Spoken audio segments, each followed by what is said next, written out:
அந்த குட்டால அவன் அடிச்சிட்டான். ஏன்?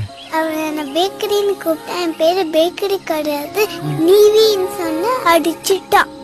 அச்சச்சோ. நீ அவனை எதுவும் பண்ணலையா? ஏன்? நீ தானே சொன்ன பேபி, எல்லார்கிட்டயும் அன்பா இருக்கணும், சண்டை போடக்கூடாதுன்னு. அது ஓகே பேபி, அதுக்காக தப்பே பண்ணாம இப்படி அடி வாங்கிட்டு வரணும்னு உனக்கு நான் சொல்லி தரலையே. அவன் உன்னை அடிச்சது தப்பு தானே பேபி? ஆமா, ரொம்ப தப்பு பேபி. சாரி சொன்னானா?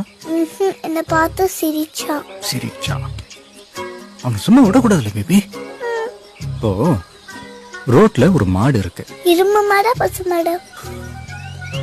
ஏதோ ஒரு மாடு. நான் என்ன சொன்னாலும் நம்பட.